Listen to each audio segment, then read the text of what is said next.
दोस्तों, अजीजों, Jesus link के सुनने वालों, अल्फ्रेड गेल आल्बनी न्यूयॉर्क से आज की सच्ची और अच्छी बातों के साथ आपके सामने हाजिर है और सलाम अर्ज करता है। आज का शो मेरा है 423 और शो का टॉपिक है चरनी, वो चरनी जहां खुदावंद यीशु मसीह 25 दिसंबर को खुदावंद यीशु मसीह पैदा हुआ और उसकी माँ ने उसको चरनी में रखा। और जो आज हवाला है वो मैंने लिया है लूका की अंजील, उसका 2 बाब, उसकी 4 से 7 आयत तक पढ़ूंगा। लूका 2 बाब, उसकी 4 से 7 आयत तक पढ़ूंगा। और यूं लिखा है, बस यूसुफ भी गलील के शहर नासरत के शहर बैतलहम को यहूदिया में है, बैतलहम को गया जो यहूदिया में है, इसलिए कि वो दाऊद के घराने और औलाद से था, ताकि अपनी मंगेतर मरियम के साथ जो हामला थी नाम लिखवाए। जब वहां थे तो ऐसा हुआ कि उसके वाजे हमल का वक्त आ पहुंचा और उसका पलौठा बेटा पैदा हुआ और उसने उसको कपड़े में लपेट कर चरनी में रखा, क्योंकि उसके वास्ते सराय में जगह ना थी। खुदावंद के पाक कलाम के पढ़े और सुने जाने पर खुदावंद की बड़ी बरकत हो, आमीन। तो ये जो हवाला मैंने इसीलिए पढ़ा कि आज का जो टॉपिक है वो है चरनी, और उसमें पंजाबी कलाम भी है, उर्दू भी है। तो उर्दू की खूबसूरत सच्ची और अच्छी बातें हैं। और सबसे पहले जो चरनी के हवाले से बिशारत गिल साहब ने लिखा है, अखियां विच सजाइए चरनी, बिल्कुल चूंकि हुण वड्डे दिन दा बिल्कुल करीब आ गया। ते चरनी ते सानू सिर्फ ये नहीं कि असी 25 दिसंबर नूं ही सजाइए, चरनी ते साडे हर वक्त दिल च मौजूद रहनी चाहिए, क्योंकि उससे चरनी तो ही सानू निजात मिली सी, उससे जगह तो ही सानू निजात मिली सी। वो चरनी जिथे गाय बैल भैंस चारा खाते हैं, उससे चरनी ची खुदावंद यीशु मसीह ने जगह मिली, क्योंकि सराय में उनको किसी जगह पे जगह ना मिली और सराय में उनको जगह मिली। तो उत्थे ही उन्हों जेड़ा ओदा वक्त आ गया मां मरियम दा, ते ओ यीशु उत्थे पैदा होया ते उन्हों उत्थे चरनी च रखया। जिथे नू बैतलहम करिए, हसदे नू बैतलहम करिए, दिल नू यार बनाइए चरनी, कि असी हर वक्त कुछ भी जो करिए असी लेकिन अपने दिल च चरनी नू वसाइए, ओदे नाल यारी, दिल नू यार बनाइए चरनी, कि उससे चरनी नू जिदे च खुदावंद यीशु मसीह पैदा होया सी ओनू अपना दोस्त बनाइए, ओनू यार बनाइए, क्योंकि उथों ही सानू निजात मिली सी। खुशखबरी दा तारा बन के, खुशखबरी दा तारा बन के जग नूं पे वखाइए चरनी, बिल्कुल चूंकि वो एक तारा जदों खुदावंद यीशु मसीह उस जगह ते बैतलहम यहूदिया दा शहर सी जेड़ा उत्थे पैदा होया, ते फिर खुदा ने एक सितारा जेड़ा सी ते बाइबल दी हिस्ट्री असी हर वक्त पढ़ने ते खास तौर ते हुण जदों वड्डे दिन दे मैसेज आणगे, सारा कुछ ही बल्कि चल रहे ने फेसबुक ते या जिथे भी चर्चेस दे विच जिथे भी ये चीज़ां हो रही ने, खुदावंद यीशु मसीह दी आमद दा तीसरा त्योहार है, ते हर जगह ते कैरल सर्विस ते पैगाम ये हुई है कि असी खुदावंद यीशु मसीह साडा जेड़ा और चरनी च आ गया, उन्हें चरनी च पैदा होया, ते असी वो सारे पैगाम सुनने ते खुशखबरी दा तारा बन के, जिस तरह तारे ने सारे आलम नू एक खुशखबरी दी सी कि उस वर्गा तारा ना उस तो पहलो को आसमान ते नजर आया सी ना उसके बाद है, और उस तारे ने ही सारे जिन्ने भी उन्होंने सजदा करना है सन, उस तारे ने ही राह विखाया, ते सानू भी उस तारे नू अपने दिल च वसाना चाहिए। वो तारा असी लोकां नू विखाईए تاکہ اس تارے نو ویکھ کے لوکی جڑے اس چرنی نو نہیں ماندے یا جڑے خداوند یسوع مسیح نو نہیں ماندے اس تارے نو ویکھ کے او بھی جڑا ساڈے دل ساڈے ہر جگہ تے سما چکا ہے انہوں ویکھ کے وہ بھی من جان کہ واقعی خدا دا بیٹا اج چرنی چ پیدا ہویا ہے روح نور لباتا ملدا ہے وانگ پوشاک ہے پائیے چرنی کہ سانو جس طرح نور خداوند یسوع مسیح نور خدا دا بیٹا تے نور سی جس طرح اور نور اس چرنی وچ آیا سی تے اسی بھی اس نور نو پوشاک وانگو پا لیے ہر وقت جڑا نور ہے ساڈے وچ موجود ہوئے اور ساڈے چہریاں تو ساڈے بولن چالن تو اور نور جڑا خداوند یسوع مسیح دا نور سی وہ ساڈے تو ظاہر ہوئے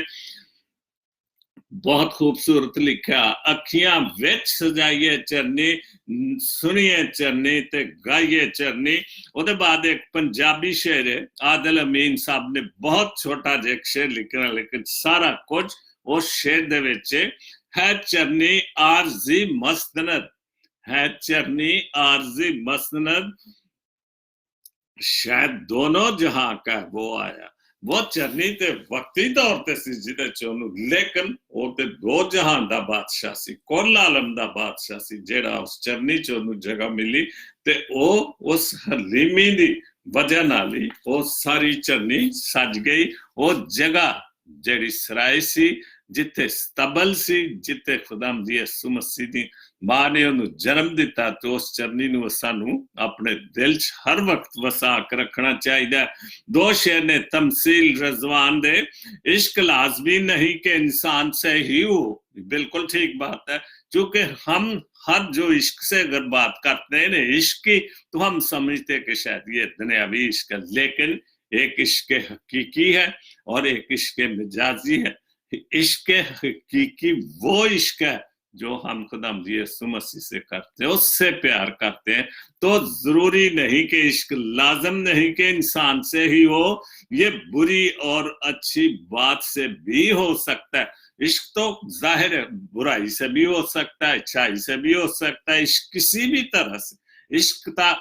کا مطلب تو کہ آپ کو کسی چیز سے کتاب سے عشق ہو سکتا ہے بائبل مقدس سے عشق ہو سکتا ہے کسی انسان سے عشق ہو سکتا ہے کسی آپ جو صنف نازک ہے کسی عورت سے کسی لڑکی سے بھی لیکن حقیقی عشق اگر ہو سکتا ہے تو وہ صرف خدا اور خدا کے بیٹے سے ہو سکتا ہے کہ یہ بری اور اچھی بات سے بھی ہو سکتا ہے تو ہم کیوں بری بات سے عشق کریں ہم اس خداوند یسوع مسیح سے عشق کرنا شروع کر کے جو ہمارے لیے چرنی میں آ رہا ہے اور اس نے ہمارے لیے نجات کے دروازے بالکل کھول دیے اور ہم بالکل آزاد ہو گئے ہیں اس کے بعد مانا کہ یہ ابلیس کے قبضے میں ہے مانا کہ یہ ابلیس کے قبضے میں ہے مگر سچ کیوں یہ خدا کی ذات میں بھی ہو سکتا ہے بالکل عشق ابلیس کے قبضے سے کیونکہ سانو وہ برائی ہمیں وہ برائی کی طرف جو عشق ہے اس کی طرف لے کے جاتا ہے کیونکہ وہ تو شیطان ہے اور شیطان ابلیس کا کام تو شیطانی کام اور وہ اس عشق کو جو ہے وہ ہمیں برائی کی طرف لے کے جاتا ہے لیکن جو حقیقی عشق ہے مگر جو دوسری لائن تمثیل نے لکھی رضوان صاحب نے مگر سچ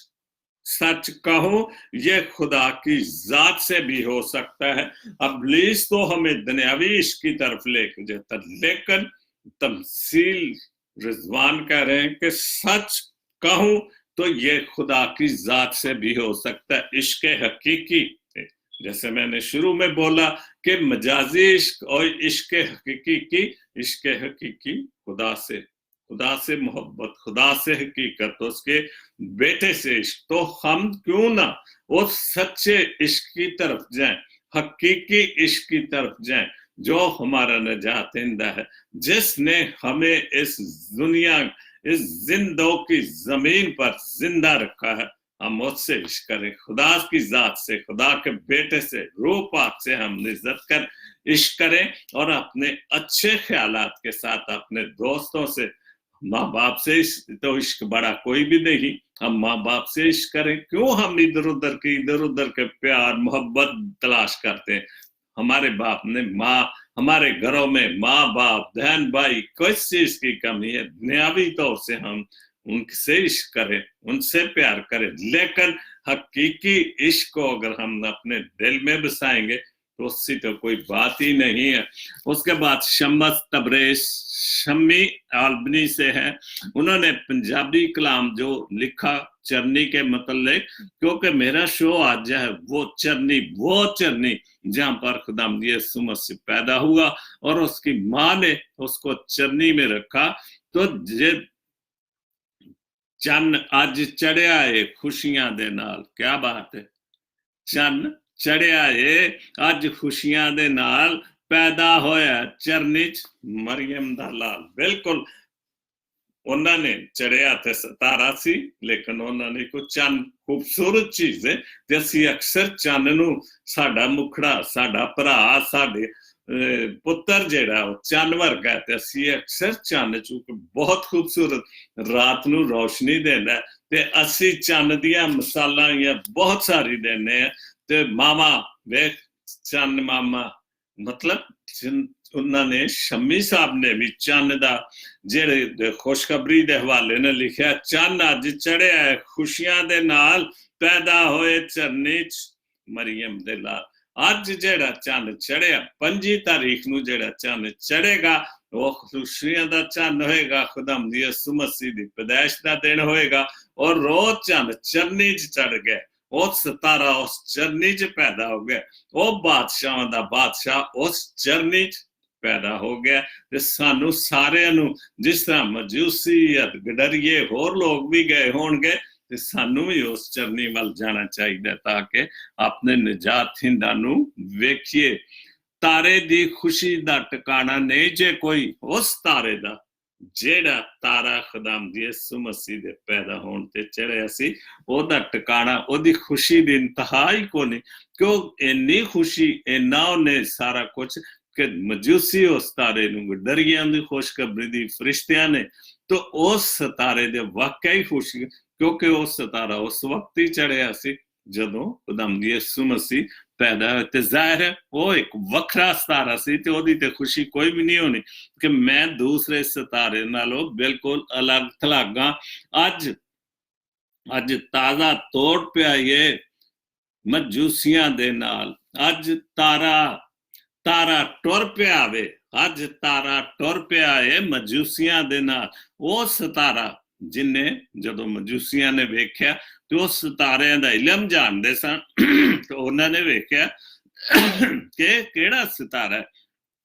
ਕਿਉਂਕਿ ਇਸ ਤੋਂ ਪਹਿਲਾਂ ਤੇ ਅਸਾਂ ਕੋਈ ਸਿਤਾਰਾ ਨਹੀਂ ਸੀ ਵੇਖਿਆ ਇਸ ਕਿਸਮ ਦਾ। ਤੇ ਫਿਰ ਉਸ ਸਿਤਾਰੇ ਨੂੰ ਵੇਖ ਕੇ ਜਦੋਂ ਤੁਰ ਪਏ ਵੀ ਇਹ ਵੇਖੀਏ ਕਿ ਕਿਹੜਾ ਸਿਤਾਰਾ ਤੇ ਕਿਉਂ ਚੜਿਆ ਆਸਮਾਨ ਤੇ ਪਹਿਲੀ ਦਫਾ ਵੇਖਿਆ, ਤੇ ਉਸੇ ਸਿਤਾਰੇ ਨੂੰ ਉਸ ਸਿਤਾਰੇ ਦੇ ਰਾਹ ਤੇ ਚੱਲ ਕੇ ਉਹ ਚਰਨੀ ਤੱਕ ਪਹੁੰਚ ਗਏ ਸਨ। ਦੌੜੇ ਗਡਰੀਏ, ਇਹ ਗੱਲ ਸੁਣ ਕੇ ਗਡਰੀਆਂ ਨੇ ਵੀ ਜਦੋਂ ਫਰਿਸ਼ਤਿਆਂ ਨੂੰ ਉਹਨਾਂ ਨੂੰ ਖੁਸ਼ਖਬਰ ਦਿੱਤੀ, ਹੋਸ਼ਾਨਾ ਹੋਸ਼ਾਨਾ, ਇਹ ਸਾਰੀ ਖੁਸ਼ਖਬਰੀ ਜਦੋਂ ਦਿੱਤੀ ਉਹਨਾਂ ਨੂੰ, ਤੇ ਫਿਰ ਉਹ ਨਸ ਪਏ ਆਪਣੀ ਜਗ੍ਹਾ ਤੋਂ। ਹਰ ਖਿਆਲ ਜਿਹੜਾ ਸ਼ਾਇਰ ਹੈ ਜਾਂ ਲਿਖਣ ਵਾਲਾ ਉਹ ਆਪਣੇ ਆਪਣੇ ਤੌਰ ਤੇ ਖੁਸ਼ੀ ਦੇ ਨਾਲ ਜੋ ਵੀ ਚੀਜ਼ ਲਫ਼ਜ਼ ਲਿਖਦਾ ਬਹੁਤ ਖੂਬਸੂਰਤ, ਜਿਸ ਤਰ੍ਹਾਂ ਸ਼ਮੀ ਸਾਹਿਬ ਨੇ ਲਿਖਿਆ ਕਿ ਦੌੜੇ ਗਡਰੀਏ, ਇਹ ਗੱਲ ਸੁਣ ਕੇ ਨੱਚ ਖੁਸ਼ੀ ਦੇ ਨਾਲ ਪਾਉਂਦੇ ਨੇ ਧਮਾਲ। ਬਿਲਕੁਲ ਜਦੋਂ ਵੇਖਿਆ ਕਿ ਸਿਤਾਰਾ ਵੇਖਣ ਦੀ ਉਹਦੀ ਜਗ੍ਹਾ ਤੇ ਪਹੁੰਚੇ ਤੇ ਉਹਨਾਂ ਨੇ ਵੇਖਿਆ ਕਿ ਨਜਾਤਿੰਦਾ ਖੁਦਾਵੰਦ ਯਿਸੂ ਮਸੀਹ ਖੁਦਾ ਦਾ ਬੇਟਾ ਜਿਹੜਾ ਚਰਨੀ ਦੇ ਵਿੱਚ ਪਿਆ, ਤੇ ਉਹਨਾਂ ਨੇ ਉਸ ਨਜਾਤ ਨੂੰ ਵੇਖ ਕੇ ਖੁਸ਼ੀ ਦੇ ਨਾਲ ਧਮਾਲਾਂ ਪਾਈਆਂ, ਨੱਚੇ। ਜੋ ਵੀ ਨਜ਼ਰਾਨੇ ਉਹਦਾ ਕੋਲ ਸੀ, ਉਹਨਾਂ ਕੋਲ ਤਾਂ ਜ਼ਾਹਿਰ ਹੈ ਗਡਰੀਏ ਸਨ ਤੇ ਭੇਡਾਂ ਸਨ, ਜੋ ਵੀ ਸੀ ਉਹਨਾਂ ਨੇ ਉਹਨੂੰ ਪੇਸ਼ ਕਰ ਦਿੱਤਾ। ਆਸਮਾਨੀ ਫਰਿਸ਼ਤਿਆਂ ਦੇ ਡਾਰ ਉੱਡ ਆਈਏ, ਆਸਮਾਨੀ ਫਰਿਸ਼ਤਿਆਂ ਦੀ ਡਾਰ ਉੱਡ ਆਈਏ, ਕਿਉਂਕਿ ਫਰਿਸ਼ਤਿਆਂ ਦਾ ਗਰੋਹ, ਤੇ ਪੰਜਾਬੀ ਚ ਉਹਨੂੰ ਡਾਰ ਕਿਹਾ ਜਾਂਦਾ ਹੈ, ਕਿ ਡਾਰ ਉੱਡ ਕੇ ਆ ਗਈ ਹੈ ਆਸਮਾਨ ਤੋਂ। آ گئی اڑ کے تو خوشخبری دے رہے نے کہ ہوشانا کہ نجات دیندا ہے تے اس ڈریاں نو انہاں نے جنگل دے وچ ساری خوشخبری دتی تے او چلو دیکھیے سونا نور جمال تے گڈریاں نے آکھیا چلو ویکھیے او سونا جیڑا بڑا خوبصورت جیڑا کل عالم دا والی ہے جو وارث ہے جنوں خدا نے زمین تے انسان دی شکل چ بنا دیتا انہوں جا کے ویکھیو سونے نور سونے یسو جیڑا چرنی دے وچ موجود ہے آخری شعر رب نے دنیا تو پیار آلہ وکھایا ہے بالکل اس تو وڈا تے پیار کوئی وکھا ہی نہیں سکتا کہ جیڑا خدا باپ دے نال شروع تی ازل تو سی جو کچھ بنیا آسمان زمین چند تارے جو کچھ بھی اس وقت بنیا سی یسو او دے نال سی ازل تو سی ازلا تک ہی ہے تو پھر چلا بھی گیا اوتھے آسمان تے موجود ہے تے رب نے دنیا تے ایڈا وڈا پیار کیتا ایڈا خوبصورت پیار کیتا کہ اپنا پیارا بیٹا بھیج دیتا چھڑ دیتا عرش شمی تے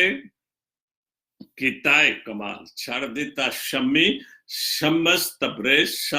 شمی تخلص کر دینے تے چھڑ دیتا ہے عرش شمی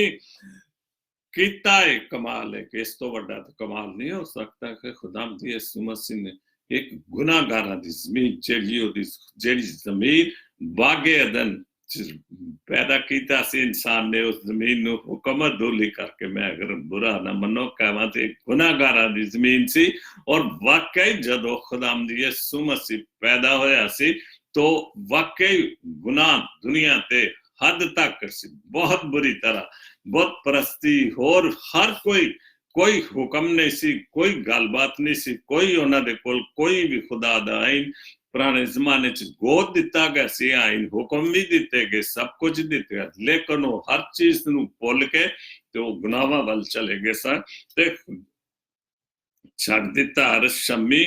کمال کیتا خدا نے بہت کمال کیتا ساڈے تے اس زمین تے سانو اس چرنی نو ہر وقت اپنے دل چ وسانا چاہیے بہت اچھے شمس تبریز صاحب آپ نے لکھا دوسرے رحمت رضا صاحب یسوع میری زندگی تے یسوع میری جان ہے رحمت رضا صاحب ٹیکس لے امریکہ چ ویسے وہ فیصلہ آباد دے نے انہاں لکھیا یسوع میری زندگی تے یسوع میری جان ہے اچھی او دی ذات ہے تے اچھی او دی شان ہے بالکل شان تے او دی پہلو بھی اچھی سی کہ جدو آسمان تے خدا دے یا او دے بیٹے دے علاوہ تے کوئی بھی نہیں سی تو او دی شان تے او پہلو بھی اچھی سی لیکن وہ چرنی چاہ کے اس تو بھی انہیں شان اپنی اچھی کرتی ہے ایک بادشاہ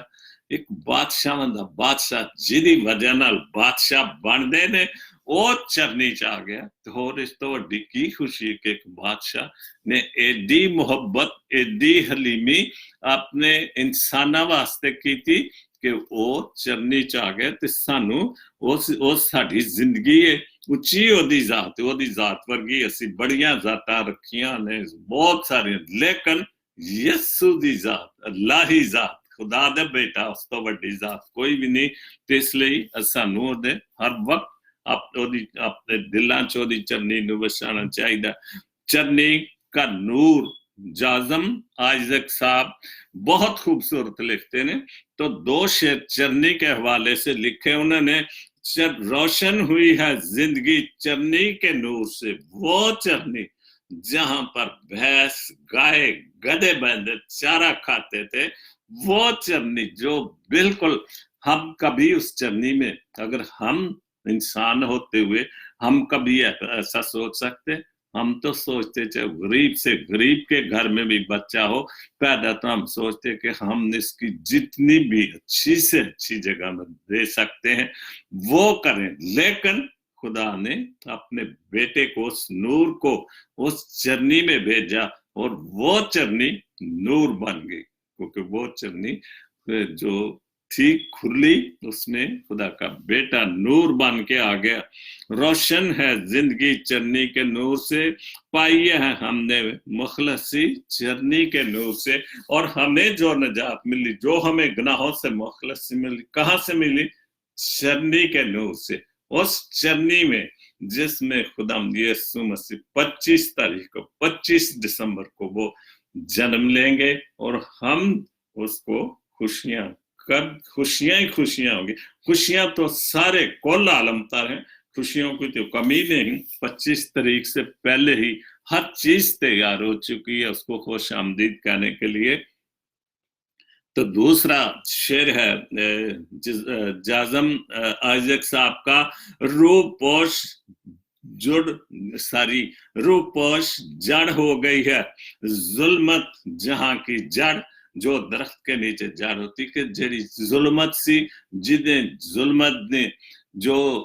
जड़ पकड़ी हुई थी, गुनाह ने, जो गंदगी ने एक दुनिया के अंदर, इंसान के अंदर जो एक जड़ पकड़ी हुई थी, वो जड़ जो है रूपोश हो गई जड़ जुल्मत की जहां की। वो जो भी जुल्मत, जो कुछ भी इंसानियत के साथ बहुत को, वो जड़ जो है, वो जब नूर आया तो वो बिल्कुल जड़ खत्म होगी, हमको निजात मिलेगी चरनी के नूर से। और आज का टॉपिक है चरनी, और उस चरनी के नूर से हमें निजात मिलेगी, मिल भी गई है। लेकिन आज हम वो सारी चीजें एक यादगार के तौर पर करते हैं, और वो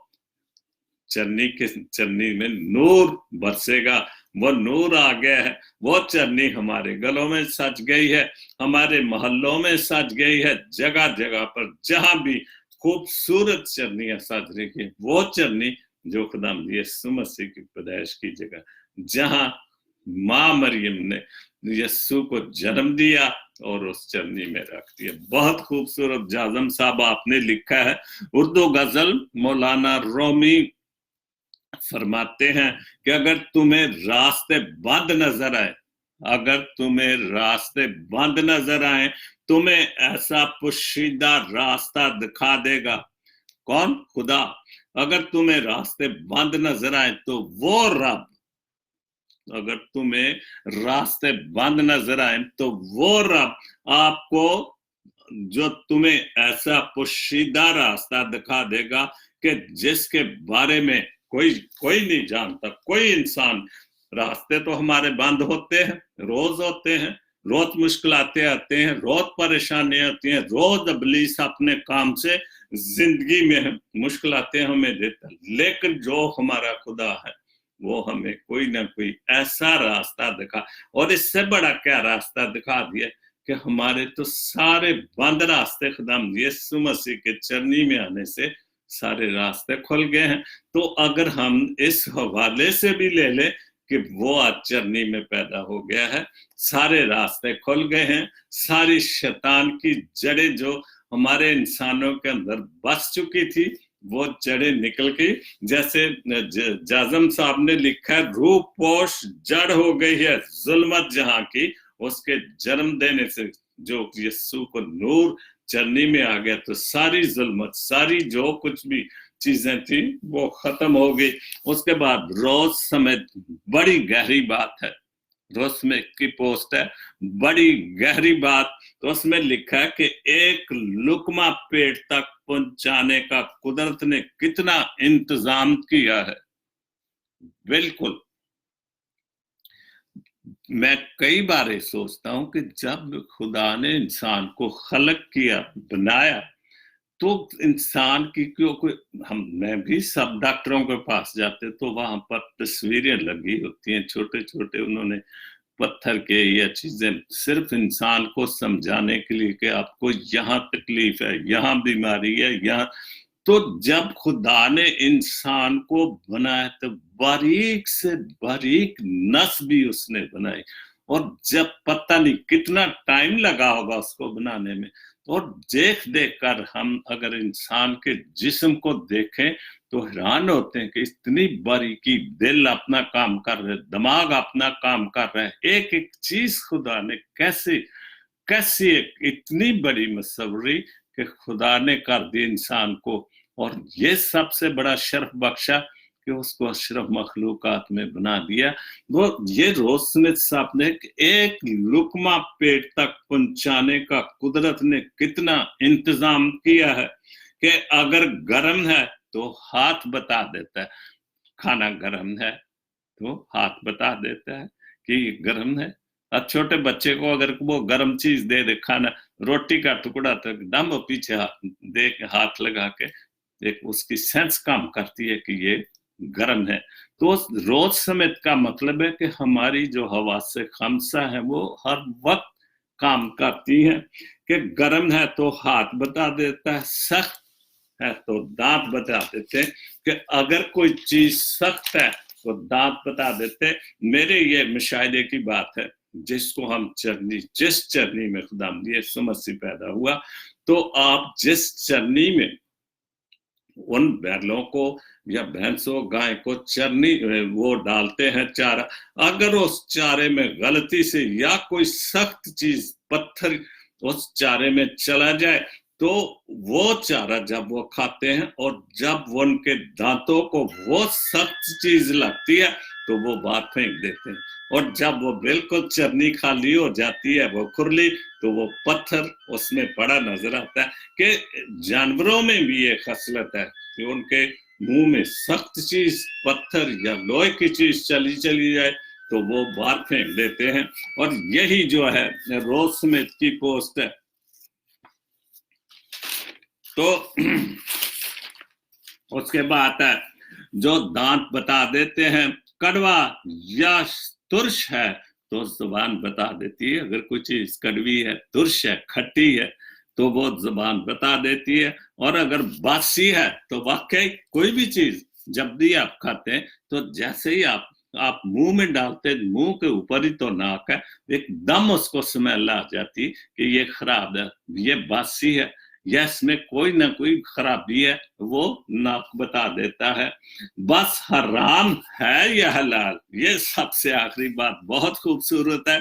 कि बस हलाल है हराम, ये फैसला हमें करना है। बिल्कुल, ये बिल्कुल हमसे मुंह जुबानी तो हम हलाल या हराम की बातें करते, लेकिन हम कमाई भी हराम की, खाते भी हराम के हैं, काम भी हराम के करते हैं। लेकिन हम अगर उस चरनी पर ध्यान दे जो खुदा यीशु मसीह जिसने पैदा, तो हमारे ये जो हवा से कमसा है, ये जो 6 ताकतें सूंघने की, देखने की, खाने की, तो वो 6 ताकतें और भी ज्यादा पावरफुल हो सकती हैं, हमें समझा सकती हैं अगर हम चरनी को अपने लिए अपने दिलों में बसाते हैं। बहुत खूबसूरत पंजाबी का कलाम, वड्डा दिन दियां वड्डियां खुशियां। पंजाबी का क्या बात है, मैनू शायद पढ़न च भी मुश्किल आएगी कि बहुत ठेठ पंजाबी कामरान कामी साहब मुल्तान तो ने, ते मेरे पड़ोसी चक 36 चक 116 एल्तो ने, मैं 33 चक दा, 36 चक 36 35 34 ये सारे लागे लागे बहुत सारा क्रिश्चियन बहुत बड़े पिंड ने उत्ते। तो उन्हें लिखा सामुएल वड्डे दिन दियां वड्डियां खुशियां, ते असी उस वड्डे दिन दियां खुशियां तैयारियां जोर शोर नाल कर रहे हैं कि यीशु साडा चरनी च आउण वाला। उन्हें लिखा वड्डे दिन दियां वड्डियां खुशियां यारो रल मिलाइए, वड्डे दिन दियां वड्डियां खुशियां यारो रल मिलाइए। तो मैं भी अपने सारे दोस्तों, अपने सारे सुनने वाले, सारे वेखण वाले भी, मैं भी तुहाडे नाल मिल के असीं सारिआं नूं मैं कहना कि असीं रल के खुदाम यीशु मसीह ने उस चरनी च खुश आमदीद करिए ते रल मिल के सारे भंगड़े पाइए नचिए, क्योंकि चरनी च बादशाहां दा बादशाह आ गया। दूसरा शेर मैनू बहुत पसंद है। उन्हें लिखा दब पकाइए, वाकई उस दिन, उस रात, उस दिन, बल्कि एक हफ्ता पहलों ही शुरू होंदा, खाने दे ढेर लग जाते हैं। वो महंगाई होगी फिर भी लोग जो कुछ भी अपने बच्चों लिए कर सकते हैं वो कर दे। दब पकाइए, रज के खाइए ते नवे कपड़े पाइए। बिल्कुल उस खुशी नूं, वड्डे दिन दियां वड्डियां खुशियां नूं खूब खूबसूरत खाने खाइए, हलवे भी पकणगे, पुलाव भी पकणगे, जो भी खुशी अपने बच्चों नूं असीं कर सकना, अपने खानदान लिए, अपने बुजुर्गां लिए, दोस्तां यारां लिए दावतां होंदियां ते फिर रज के खाओ, दब के खाओ ते नवे कपड़े पाओ। भावें कपड़े बच्चों लिए सी, लेकिन हर एक सच्ची गल है। असां मैं अपनी गन्नी भी एक गल सुनी कि बुजुर्ग भी कहते हैं यार साडे लिए भी कोई नवा कपड़ा आया कि नहीं, ਔਰ ਬਿਲਕੁਲ ਬਜ਼ੁਰਗ ਵੀ ਜਾਂਦੇ ਨੇ ਕਿ ਸਾਡੇ ਲਈ ਵੀ ਨਵੇਂ ਕੱਪੜੇ ਹੋਣ ਤਾਂ ਕਿ ਅਸੀਂ ਯਿਸੂ ਨੂੰ ਉਸ ਚਰਨੀ 'ਚ ਜਿੰਨੇ ਪੈਦਾ ਹੋਇਆ ਅਸੀਂ ਉਹਨੂੰ ਖੁਸ਼ ਆਮਦੀਦ ਕਹਿ ਸਕੀਏ। ਰੱਬ ਨੂੰ ਸੁਲਾ ਸੁਨੇਣਾ ਹੈ, ਰੱਬ ਨੂੰ ਰੱਬ ਤੋਂ ਖੁਦਾ ਤੋਂ ਸੁਨਾ ਸਲੇੜਾ ਹੈ। ਰੱਬ ਨੇ ਇੱਕ ਸੁਲ੍ਹਾ ਦਾ ਸੁਨਾ ਘੱਲਿਆ, ਮੈਸੇਜ ਘੱਲਿਆ। ਧਰਤੀ ਵਾਲੇ खुश ने, बहुत धरती वाले खुश ने कि खुदा बाप यीशु चरनी चाहे तो एक सुलह दा शहजादा बन के आया सी। अज आसमान लिशका मारे, लिशका बहुत अच्छा लफ्ज इस्तेमाल किया, लिशका लश्कारे रोशनियां मारदा। क्यों? क्योंकि खुदा यीशु मसीह आसमान तो जमीन ते आ गया सी ते लिशका वज रही है। उस तारे ने भी लिशका मारियां, रोशनी दी चमकारियां हर पासे वज रही सन, साडे घरां च वज रही, साडे महल्ला च, पूरे इंटरनेशनल बड़ा दिन मनाया जाता है ते हर पासे लिशका ही लिशका, लिशकारे ही लिशकारे वजदे ने। अज आसमाना लिशका मारदा, धरती असी सजाई, आसमान ने लिशकारे मारे ने, उत्थे रोशनी दे तारे जमे ने ते असी अपनी धरती नूं सजाइए और असां धरती नूं सजा देने। वड्डे दिन तो पहलों ही, बहुत पहलों ही असी वड्डे दिन नूं अपनी धरती नाल, रोशियां नाल बहुत अच्छी तरह सजा देने। क्यों? कि यीशु मसीह उस चरनी च आउण वाला है। ते अज समाना वरे बादों बहुत खूबसूरत लफ्ज इस्तेमाल किया, वरे मगरों दिन आया है, वरे मगरों दिन आए फिर आवे ना आवे। एक साल दे बाद वरा, एक साल का मतलब है पंजाबी बड़ी ठेठ लिखी है कि एक वरे पिछों, एक साल पिछों ये जेड़ा दिन आया वो आवे ना आवे। क्योंकि मैं एक गल अक्सर कहना, मैं कल परसों तरसों इंटरव्यू किया सी अपने डीकन साहब का, तो उन्होंने उस तो पहले थोड़ी डिस्कशन हो रही सी, तो मैं उन्होंने एक गल कही कि डीकन साहब देखो, असी क्यों कांग्रेचुलेशन असी एक दूसरे नूं कहने, क्यों असी मुबारक कहने? वो मेरे मुंह मैं आख्या कि अस मेरे नजरिए नाल, वैसे तो सारी दुनिया नूं यही पता है कि मेरे नजरिए नाल असी कांग्रेचुलेशन या वड्डा दिन मुबारक ही मुबारक देने कि साल दे बाद खुदा फिर सानू वो दिन विखांदा ते पूरा साल सानू जिंदगी अता करदा। और यही जे कामरान कामी लिख रहे ने कि वरे पिछों वरे मगरों देना है फिर आवे ना आवे। ये तो खुदा नू पता कि मैनू या सानू अगले दिन वेखना नसीब होना कि नहीं होना, लेकिन जेड़ा आ गया उन्होंने खूब खुशी असी मनाइए। जफ्फियां पर भरावां नू, जफ्फियां जेड़े असी ईद शबरात ते मिलने, गले मिलने, जफ्फियां भरावां नू पावो, गले गिले सब मकाइए, सारे नू जफ्फियां पाई, लेकिन सच्चे दिल ना, दिल तो हर किस्म का रंज घमंड जो भी हो कट के ते सच्चे दिल ना जफ्फियां पाइए। उत्तो उत्तो जफ्फियां नहीं, चलो वड्डे दिन जफ्फे पा ले यार, अज दिन दिल लंघ जावे, कल फिर वेखांगे ते फिर वही बुराइयां, फिर वही मुनाफिकतां, तो फिर वो साडा वड्डा दिन ठीक नहीं। फिर असी अच्छे तरीके नाल यीशु मसीह नूं चरनी च वेलकम नहीं कहंदे। नारे मारिए, गीतड़े गाइए, लोकां नूं सुनाइए, नारे मारिए, भंगड़े पाइए, गीतड़े सराकी लफ्ज इस्तेमाल किए ने, चूंकि मुल्तान का सूबा एक सराकी सूबा, तो उत्थे जिहड़ी जुबान है सराकी है, तो मुल्तान च रहिंदे गीतड़े गाइए, लोकां नूं सुनाइए। दूर देसां तो बादशाह सोना मोर लबान लिया। दूर देसां तो जेड़े मजूसी है सन, पता नहीं केड़े केड़े मुल्क चो आए सन, लेकिन एक जे उस तारे नूं वेख के तो तुर पे सन, तो वो दूर देसां तो आए सन। हर साल असी बचपन जदों मैं भी छोटा सा ड्रामे करते सा, सारा कुछ स्कूलों च या गिरजियां वालों जो भी, ते सोना मोर लवान मजूसी। और अज वो सारी यादगारी हर तरीके नाल वही हो रही है। दूर देसां तो बादशाह सोना मोहर लबान लिया है, असी अपने बादशाह दे लई सजदे लेके जाइए। साडे कोल जो कुछ सजदे नालों वड्डी कोई चीज नहीं, ना वो इन्नी कीमती साडे कोल ना सोना है ना मोहर लबान, लेकिन साडे कोल सब तो वड्डी चीज सजदे ते सब तो वड्डी असी खुशी नाल, बहुत खुशी नाल ਉਹਨੂੰ ਚਰਨੀ ਚ ਵੈਲਕਮ ਕਹੀਏ, ਉਹਨੂੰ ਸਜਦਾ ਕਰੀਏ, ਉਹਨੂੰ ਮੰਨੀਏ ਕਿ ਵਾਕਈ ਤੂੰ ਨਜਾਤ ਦਿੰਦਾ। ਤੇ ਇਸ ਤੋਂ ਵੱਡਾ ਨਜ਼ਰਾਨਾ ਤੇ ਹੈ ਉਹ ਆਇਆ ਹੀ ਇਸੇ ਲਈ ਕਿ ਗੁਨਾਹਗਾਰ ਵਾਸਤੇ ਤੇ ਮੈਨੂੰ ਮੰਨਣ ਕਿ ਮੈਂ ਖੁਦਾ ਦਾ ਬੇਟਾ, ਤੇ ਉਹ ਅਸਾਂ ਨੂੰ ਮੰਨਿਆ ਤੇ ਉਹਨੇ ਸਾਡੀ ਖਾਤਰ ਜਾਨ ਦੀ ਕੁਰਬਾਨੀ ਦੇ ਦਿੱਤੀ ਹੈ। ਜੋ ਗਵਾਚਾ ਵੇਚਿਆ ਦੰਦੇ, ਬਹੁਤ ਖੂਬਸੂਰਤ ਸ਼ੇਰ, ਬਿਲਕੁਲ ਬਹੁਤ ਖੂਬਸੂਰਤ ਸ਼ੇਰ। ਜੋ ਗਵਾਚਾ ਅਦਨ ਤੋਂ ਉਹੀ ਸਾਨੂੰ ਲੱਭਾ। ਬਿਲਕੁਲ ਜਿਹੜੀ ਚੀਜ਼ ਅਦਨ ਚ ਖੁਦਾ ਦਾ ਹੁਕਮ ਤੋੜਿਆ ਸੀ, ਉਹ ਕਾਮੀ ਸਾਹਿਬ ਨੇ ਉਧਰ ਇਸ਼ਾਰਾ ਕੀਤਾ ਕਿ ਜਿਹੜਾ ਫਲ ਖੁਦਾ ਨੇ ਮਨਾ ਕੀਤਾ ਸੀ ਉਹ ਫਲ ਅਸਾਂ ਕੀਤਾ, ਖਾ ਲਿਆ ਤੇ ਖੁਦਾ ਨਾਰਾਜ਼ ਹੋ ਗਿਆ। ਤੇ ਲਿਖਿਆ ਜੋ ਗਵਾਚਾ ਅਦਨ ਤੋਂ ਸਾਨੂੰ ਲੱਭਾ ਅਬਦੀ ਜ਼ਿੰਦਗੀ ਦੇ ਫਲ ਯਾਰੋ, ਉਹ ਅਬਦੀ ਜ਼ਿੰਦਗੀ ਦਾ ਫਲ ਜਿਹੜਾ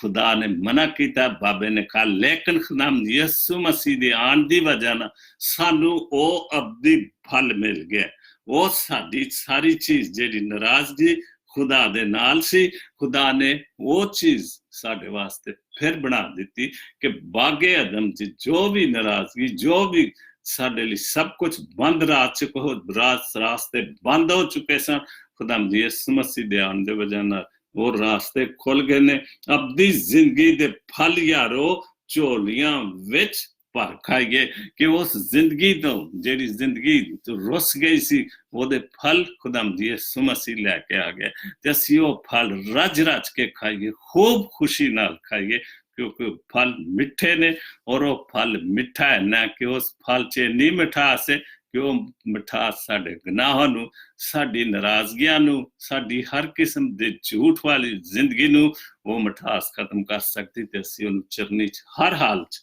ਵੈਲਕਮ ਕਹੀਏ। ਧੂਤਾਂ ਤੋਂ ਗੂੰਜ ਸੁਣਾਏ, ਧੂਤਾਂ ਤੋਂ ਆਸਮਾਨ ਤੋਂ, ਬਹੁਤ ਠੇਠ ਪੰਜਾਬੀ ਲਿਖੀ ਹੈ। ਧੂਤਾਂ ਤੋਂ ਧੂਤਾਂ ਨੇ ਜੋ ਗੀਤ ਸੁਣਾਏ ਅਸੀਂ ਵੀ ਉਹ ਗਾਈਏ। ਉਹ ਕਿਹੜਾ ਗੀਤ ਸੀ? ਹੋਸ਼ਾਨਾ, ਹੋਸ਼ਾਨੇ ਦਾ ਗੀਤ ਸੀ ਕਿ ਉਹਨੇ ਫਰਿਸ਼ਤੇ ਖੁਸ਼ਖਬਰੀ ਦੇ ਰਹੇ ਸਨ, ਨੱਚਦੇ, ਜੋ ਵੀ ਆਸਮਾਨ ਤੇ ਉਹ ਖੁਸ਼ਖਬਰੀ ਲੋਕਾਂ ਨੂੰ ਦੇ ਰਹੇ ਸਨ, ਗਡਰੀਏ ਨੂੰ ਦੇ ਰਹੇ ਸਨ, ਸਤਾਰਾ ਖੁਸ਼ਖਬਰੀ ਦੇ ਜਿਹੜੇ ਧੂਤਾਂ ਨੇ, ਜਿਹੜੇ ਫਰਿਸ਼ਤਿਆਂ ਨੇ ਗੀਤ ਗਾਏ ਸਨ, ਅਸੀਂ ਵੀ ਉਹ ਗਾਏ ਜਾਂਦੇ ਨੇ। ਕੈਥਲਿਕ ਤੇ ਹਰ ਭਾਕ ਮਾਸ ਦੇ ਵਿੱਚ ਉਹ ਚੀਜ਼ ਮੌਜੂਦ ਹੈ ਕਿ ਹੋਸ਼ਾਨਾ, ਹੋਸ਼ਾਨਾ ਉਹ ਇਹੋ ਹੀ ਸੀ ਕਿ ਜਿਹੜਾ ਗੀਤ ਫਰਿਸ਼ਤਿਆਂ ਨੇ ਗਾਇਆ ਸੀ ਉਹ ਇਹੋ ਸੀ, ਧੂਤਾਂ ਤੋਂ ਜੋ ਗੀਤ ਸੁਣਾਏ ਅਸੀਂ ਵੀ ਉਹ ਗਾਈਏ, ਭਰ ਭਰ ਛੱਜ ਪਤਾਸੇ ਵੰਡੀਏ। ਕਿਆ ਬਾਤ ਹੈ, ਬਹੁਤ ਖੂਬਸੂਰਤ। ਭਰ ਭਰ ਛੱਜ ਪਤਾਸੇ ਵੰਡੀਏ, ਲੁੱਡੀਆਂ ਭੰਗੜੇ ਪਾਈਏ। ਨਾ ਮੇਰਾ ਖਿਆਲ ਅੱਜ ਕੱਲ ਦੀ ਨਸਲ ਨੂੰ ਪਤਾਸਿਆਂ ਦਾ ਏਡਾ ਪਤਾ ਤੇ ਨਾ ਛੱਜ ਦਾ ਪਤਾ ਵੇ। ਛੱਜ ਉਹ ਚੀਜ਼ ਸੀ ਜਿਹਦੇ ਚ ਬਹੁਤ, ਮੈਂ ਵੀ ਇੱਕ ਗੀਤ ਗਾਇਆ ਜਿਹਦੇ ਚ ਛੱਜ ਦਾ ਜ਼ਿਕਰ ਹੈ ਤੇ ਇਹ ਛੱਜ ਜਿਹਦੇ ਚ ਅਸੀਂ ਕਣਕ ਵੀ ਛੱਡਦੇ ਸਾਂ, ਲੇਕਿਨ ਜਦੋਂ ਖੁਸ਼ੀ ਦਾ ਟਾਈਮ ਹੁੰਦਾ ਸੀ ਉਹਦੇ ਚ ਭਰ ਪਤਾਸੇ ਅਸੀਂ ਲੋਕਾਂ ਨੂੰ ਵੰਡਦੇ ਸਾਂ। ਵਿਆਹ ਸ਼ਾਦੀਆਂ ਤੇ ਕੋਈ ਬੱਚਾ ਪੈਦਾ ਹੁੰਦਾ ਸੀ, ਜਦ ਕਿ ਅੱਜ ਖੁਦਾਮ ਯਿਸੂ ਮਸੀਹ ਚਰਨੀ ਚ ਆਏ ਤੇ ਉਹੀ ਕਾਮੀ ਸਾਹਿਬ ਕਰੇ ਕਿ ਉਸੇ ਛੱਜ ਵਿੱਚ ਪਤਾਸੇ ਪਾਓ ਤੇ ਲੋਕਾਂ ਨੂੰ ਵੰਡੋ। ਜਿਹੜੇ ਨਹੀਂ ਵੀ ਮੰਨਦੇ ਯਿਸੂ ਆ ਗਿਆ ਉਹਨਾਂ ਨੂੰ ਵੀ ਪਤਾਸੇ, ਹੁਣ ਤੇ ਹਰ ਚੀਜ਼ ਹੀ ਬਦਲ ਗਈ, ਹੁਣ ਤੇ ਕੇਕ ਵੰਡੇ ਜਾਂਦੇ ਨੇ, ਹੁਣ ਤੇ ਮਠਾਈਆਂ ਵੰਡੀਆਂ ਜਾਂਦੀਆਂ, ਨਹੀਂ ਤੇ ਉਦੋਂ ਗੁੜ ਵੰਡਿਆ ਜਾਂਦਾ ਸੀ, ਪਤਾਸੇ ਵੰਡੇ ਜਾਂਦੇ ਸਨ। ਤੇ ਉਹ ਸ਼ੱਕਰ ਮੂੰਹ ਭਰੋ ਕਿ ਖੁਸ਼ੀ ਏਡੀ ਆ ਗਈ ਕਿ ਅਸੀਂ ਇਹ ਚੀਜ਼ਾਂ ਉਦੋਂ ਜਿਹੜੀ ਅਸਲੀ ਖੁਸ਼ੀ ਦੀ ਚੀਜ਼ਾਂ ਸਨ ਉਹ ਸਨ। ਮਠਾਈਆਂ ਠੀਕ ਹੈ, ਸਭ ਕੁਝ ਨਵੇਂ ਦੌਰ, ਲੇਕਿਨ ਉਹ ਖੁਸ਼ੀ ਜਿਹੜੀ ਸੀ ਜਿਹੜੀ ਪਤਾਸਿਆਂ ਔਰ ਵਿਆਹਾਂ ਚ ਉਹਨੂੰ ਬੇਦਾਨੇ, ਅਗਰ ਉਹ ਪਤਾਸੇ ਘੱਟ ਆਉਂਦੇ ਸਨ ਤੇ ਲੜਾਈ ਹੋ ਜਾਂਦੀ ਵੀ ਤੁਸਾਂ ਇੰਨੀ ਬਿੱਦ ਕਿਉਂ ਘੱਟ ਲਿਆਂਦੀ ਹੈ। ਤੇ ਸਾਡੀ ਸ਼ਰੀਕਾ ਬਰਾਦਰੀ ਬਹੁਤ ਜ਼ਿਆਦਾ, ਅਸਾਂ ਉਹ ਬਿੱਦ ਲੋਕਾਂ ਨੂੰ ਵੰਡਣੀ ਸੀ। ਇਸ ਇੰਨੀ ਉਹਨਾਂ ਪਤਾਸਿਆਂ ਦੀ, ਮਖਾਣਿਆਂ ਦੀ, ਮੇਵਿਆਂ ਦੀ ਕਦਰ ਸੀ। ਤੇ ਹੁਣ ਤੇ ਅਸੀਂ ਉਹ ਟੋਕਰੀਆਂ ਭਰ ਕੇ ਮਿਠਾਈ ਲੈ ਲੈਂਦੇ ਹਾਂ। ਪਾਸਬਾਨ ਲਈ ਮਾਫੀ ਇੱਕ ਦਿਲ ਵਿੱਚ ਆਈ ਹੈ, ਪਾਪਾ ਲਈ ਮਾਫੀ ਆਈ ਹੈ। ਠਿਠਰੇ ਕਰਦੇ ਲਾਏ ਨੇ, ਰੁੱਠਣ ਤੋਂ ਰੁੱਟੜੇ, ਜਿਸ ਤਰ੍ਹਾਂ ਮੈਂ ਅੱਗੇ ਆਖਿਆ ਕਿ ਸਰਾਕੀ ਲਫ਼ਜ਼ ਬਹੁਤ ਇਸਤੇਮਾਲ ਕੀਤੇ ਨੇ। ਪਾਪਾ ਲਈ ਮਾਫੀ ਆਈ, ਰੁੱਠੜੇ ਕਰਦੇ ਲਾਏ, ਅੱਖੀਆਂ ਚੋਂ ਅਥਰੂ ਸੁੱਕੇ ਨੇ, ਹੱਸ ਕੇ ਭੈਣ ਵਿਖਾਈਏ ਕਿ ਅਸੀਂ ਜਿਹੜੇ ਰੁੱਠੜੇ, ਜਿਹੜੇ ਅਸੀਂ ਰੁੱਸੇ ਹੋਏ ਸਾਂ ਇੱਕ ਦੂਸਰੇ ਨਾਲ। ਰੁੱਸਣਾ ਤੇ ਅੱਜ ਕੱਲ ਆਮ ਜੀ ਗੱਲ ਹੈ ਕਿ ਅਸੀਂ ਐਵੇਂ ਹੀ ਰੁੱਸ ਪੈਂਦੇ, ਐਵੇਂ ਹੀ ਡਿੱਗ ਪੈਂਦੇ ਹਾਂ ਕਿਸ ਛੋਟੀ ਜਿਹੀ ਗੱਲ ਤੋਂ ਵੀ। ਲੇਕਿਨ ਇਹ ਸਾਰੇ ਜਿਹੜੇ ਰੁੱਸੀਆਂ ਗੱਲਾਂ, ਜੋ ਨਾਰਾਜ਼ਗੀਆਂ, ਜੋ ਗੁੱਸੇ ਨੇ, ਉਹ ਜਿਹੜੇ ਪਾਪਾਂ ਲਈ, ਉਹ ਸਾਡੇ ਮਾਫੀਆਂ ਲਈ ਹੈ। ਪਾਪਾਂ ਲਈ, ਸਾਡੇ ਪਾਪਾਂ ਦੀ ਮਾਫੀਆਂ ਲਈ, ਸਾਡੇ ਗੁਨਾਹਾਂ ਦੀ ਮਾਫੀਆਂ ਲਈ, ਸਾਡੇ ਬਹੁਤ ਸਾਰੀ ਜੋ ਗਲਤ ਫਹਿਮੀਆਂ ਨੇ ਅੱਜ ਕੱਲ ਤੇ ਗਲਤ ਫਹਿਮੀਆਂ ਝੂਠ ਦੀ ਜ਼ਿੰਦਗੀ, ਫਰੇਬ ਦੀ ਜ਼ਿੰਦਗੀ, ਮੁਨਾਫਕਤ ਦੀ ਜ਼ਿੰਦਗੀ। ਲੇਕਿਨ ਫਿਰ ਵੀ ਉਹ ਅੱਜ ਕੱਲ ਦੀ ਜ਼ਿੰਦਗੀ ਨੂੰ ਵੀ, ਅੱਜ ਕੱਲ ਦੇ ਪਾਪਾਂ ਨੂੰ ਵੀ, ਉਸ ਦੌਰ 'ਚ ਤੇ ਪਾਪਾ ਦੀ ਇੰਤਹਾ ਸੀ ਤੇ ਘੱਟ ਤੇ ਅੱਜ ਕੱਲ ਵੀ ਨਹੀਂ ਗੀ। ਤੁਸੀਂ ਰੋਜ਼ ਵੇਖਦੇ ਹੋ ਕਿ ਕੀ ਕੁਝ ਨਹੀਂ ਹੁੰਦਾ ਦੁਨੀਆ ਤੇ, ਲੇਕਿਨ ਫਿਰ ਵੀ ਉਹ ਸਾਡੇ ਪਾਪਾ ਦੀ ਮਾਫੀ ਲੈ ਕੇ ਆ ਗਿਆ, ਆਪਣੀ ਨਿਜਾਤ ਲੈ ਕੇ ਉਸ ਚਰਨੀ 'ਚ ਆ ਗਏ। ਤਾਂ ਅਸੀਂ ਉਸ ਚਰਨੀ 'ਚ ਜਾਈਏ ਤੇ ਉਸ ਚੀਜ਼ ਤੋਂ ਫਾਇਦਾ ਚੁੱਕੀਏ, ਮਾਫੀ ਮੰਗੀਏ, ਆਪਣੇ ਗੁਨਾਹਾਂ ਗਲਤੀਆਂ ਦੀ ਸਾਰੀ ਮਾਫੀ। ਤੇ ਅੱਖੀਆਂ 'ਚੋਂ ਅਥਰੂ ਸੁੱਕਦੇ ਨਹੀਂ, ਹੁਣ ਪੈਨ ਵਿਖਾਈਏ ਕਿ ਅੱਖੀਆਂ 'ਚੋਂ ਖੁਸ਼ੀ ਨਾਲ ਅਥਰੂ ਨਹੀਂ ਸੁੱਕਦੇ। ਬਹੁਤ ਅਕਸਰ ਜਿਹੜੀ ਬਹੁਤ ਜ਼ਿਆਦਾ ਖੁਸ਼ੀ ਵੇਖ ਕੇ ਵੀ ਅੱਖੀਆਂ 'ਚੋਂ ਆਂਸੂ, ਔਰ ਉਹੀ ਕਾਮੀ ਸਾਹਿਬ ਨੇ ਕਿਹਾ ਕਿ ਅਸੀਂ ਆਪਣੇ ਅੱਖਾਂ 'ਚ ਸਾਡੇ ਆਂਸੂ ਆ ਕੇ ਐਡੀ ਖੁਸ਼ੀ, ਸਾਨੂੰ ਐਡੀ ਖੁਸ਼ੀ ਹੋ ਰਹੀ ਕਿ ਚਰਨੀ 'ਚ ਜਿਹੜਾ ਖੁਦਾਵੰਦ ਯਿਸੂ ਮਸੀਹ ਖੁਦਾ ਦਾ ਬੇਟਾ ਆ ਗਿਆ। ਬਹੁਤ ਅਸੀਂ ਖੁਸ਼ ਹਾਂ, ਔਰ ਉਸ ਖੁਸ਼ੀ ਨੂੰ ਅਸੀਂ ਯਿਸੂ ਦੇ ਚਰਨੀ ਨੂੰ ਆਪਣੇ ਦਿਲ 'ਚ ਬਣਾਈਏ, ਖੁਸ਼ੀਆਂ ਮਨਾਈਏ ਤੇ ਰੱਜ ਖਾਣੇ ਖਾਈਏ, ਦੱਬ ਪਕਾਈਏ, ਰੱਜ ਖਾਈਏ ਤੇ ਨਵੇਂ ਕੱਪੜੇ ਪਾਈਏ। ਖੁਦਾ ਤੁਹਾਨੂੰ ਸਾਰਿਆਂ ਨੂੰ ਇਹ ਬੜੀ ਹਿੰਮਤ ਤਾਕਤ, ਆਪਣੇ ਬੱਚਿਆਂ ਨੂੰ ਸਾਰੇ ਅਸੀਂ ਕੱਪੜੇ ਨਵੇਂ ਪਾਈਏ। ਵੱਡੇ ਦਿਨ ਦੀਆਂ ਵੱਡੀਆਂ ਖੁਸ਼ੀਆਂ ਕਾਮੀ ਦੇ ਨਾਲ ਮਨਾਈਏ। ਬਹੁਤ ਖੂਬਸੂਰਤ। ਖੁਦਾ ਤੁਹਾਨੂੰ ਸਾਰਿਆਂ ਨੂੰ ਬਹੁਤ ਬਹੁਤ ਬਰਕਤ ਦੇਵੇ, ਬਹੁਤ ਖੁਸ਼ੀਆਂ ਦੇ, ਤੇ ਤੁਸੀਂ ਵਾਕਈ ਰੱਜ ਕੇ, ਦੱਬ ਕੇ ਯਿਸੂ ਮਸੀਹ ਦੇ ਚਰਨੀ 'ਚ ਆਉਣ ਤੇ ਖੁਸ਼ੀਆਂ ਮਨਾਓ, ਖਾਓ, ਤੇ ਖੁਦਾ ਤੁਹਾਨੂੰ ਉਸ ਚਰਨੀ 'ਚੋਂ ਬਰਕਤ ਮਿਲੇ, ਉਸ ਚਰਨੀ 'ਚੋਂ ਗੁਨਾਹਾਂ ਦੀ ਮਾਫੀ ਮਿਲੇ, ਉਸ ਚਰਨੀ 'ਚ ਜੋ ਵੀ ਕੁਝ ਅਸੀਂ ਆਪਣੇ ਗੁਨਾਹਾਂ 'ਚ ਕਰ ਚੁੱਕੇ ਹਾਂ, ਉਸ ਚਰਨੀ 'ਚ ਸਾਨੂੰ ਮਾਫੀ ਮਿਲ ਸਕਦੀ, ਕਿਉਂਕਿ ਉਹ ਚਰਨੀ 'ਚ ਹੀ ਆਏ ਹੀ ਇਸੇ ਕਰਕੇ ਨੇ। ਨਹੀਂ ਤੇ ਮੈਂ ਕੱਲ ਵੀ ਇਹ ਗੱਲ ਕਹੀ ਸੀ ਕਿ ਤੂੰ ਖੁਦਾ ਦਾ ਬੇਟਾ ਸੀ। ਉਹ ਤਾਂ ਮਹਿਲ ਜਿਹੜਾ ਇਨਸਾਨ ਨੂੰ ਕੁੱਲ ਦੁਨੀਆ ਨੂੰ ਬਣਾ ਸਕਦਾ ਹੈ, ਤੂੰ ਇੱਕ ਉਹਦੇ ਲਈ ਮਹਿਲ ਨਹੀਂ ਸੀ ਬਣਾ ਸਕਦਾ। ਅੱਜ ਵੀ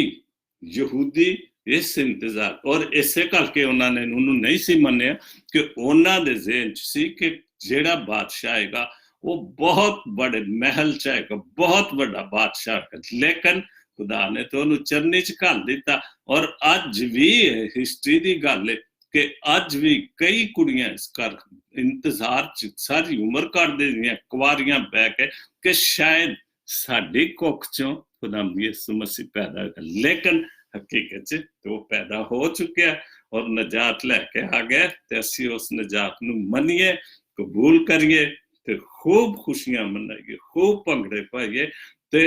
ਮੇਰੇ ਲਈ ਵੀ ਦੁਆ ਕਰਿਓ ਵੱਡੇ ਦਿਨ ਤੇ। ਮੈਂ ਤੇ ਤੁਹਾਡੇ ਲਈ ਰੋਜ਼ ਦੁਆ ਕਰਨਾ ਕਿ ਖੁਦਾ ਸਾਨੂੰ ਇਹ ਵੱਡੇ ਦਿਨ ਦੀਆਂ ਖੁਸ਼ੀਆਂ ਜਿਹੜੀਆਂ ਨੇ ਉਹ ਬਹੁਤ ਦਿਖਾਏ। ਜਿਸ ਤਰ੍ਹਾਂ